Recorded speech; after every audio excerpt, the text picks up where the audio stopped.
We thought we were going to be doing some trekking, and we thought it was going to be some pretty heavy-duty trekking.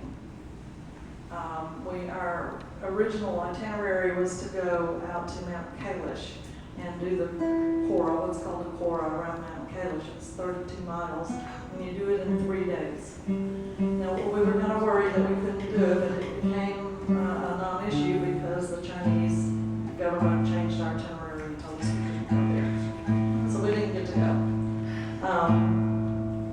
I have to tell you, I was a little relieved. I was really pretty terrified trying to do that at that altitude.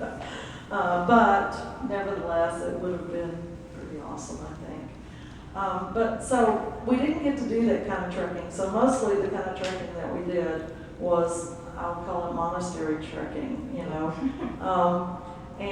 What you need to know about monasteries and temples and palaces, this is the Potala Palace. It was the residence of the Dalai Lama before he had to leave and escape, and now lives in exile in Uppsala, India. But you can see all those stairs. Everything is up high. It's either up high or you gotta go up to get to it, or it's down in a valley like that nunnery, and you gotta go down to get to it, and then you gotta come back up. So one or the other, you're going up a ton of stairs.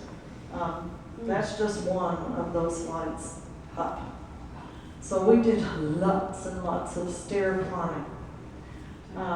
Yeah. However, we did get to do one little short 3-mile overland trek. And that was up to Everest Base Camp. So it was about as cold as I can ever imagine it being. It was windy, windy, windy, windy. But did I say windy? It was windy and cold. And again, we had on every piece of clothing that we owned. This was pretty treacherous. It was very icy and very slippery. It's where we hung our prayer flags. But yeah, if you can see up there at the top, you can see all those prayer flags up there, and that's where we all took our prayer flags with our names on them and hung them up there, and it was really special. And it was quite hard to leave. We didn't want to leave. It was difficult. We wanted to stay, but we had to leave. Anyway, this is called trekking.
Well, a little bit more about Everest Base Camp. So, Chomolungma is the indigenous name for Everest. And I will show you here. Let's see. Let me switch it forward.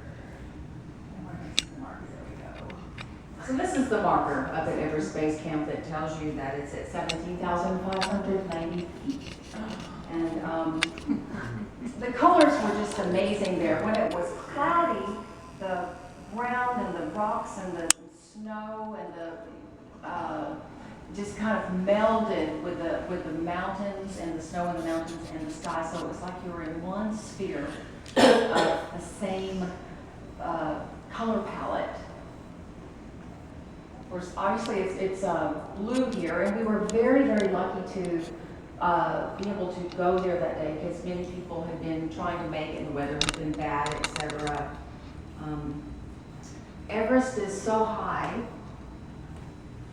that it has its own weather system. The clouds affect many things like monsoons, and the Everest Plateau is really, really important because four major rivers, that's the headwaters for four of Asia's greatest rivers. And those rivers deliver water to half of the world. So more about that in a little bit. But we're going to do another flute piece called Chomolungma.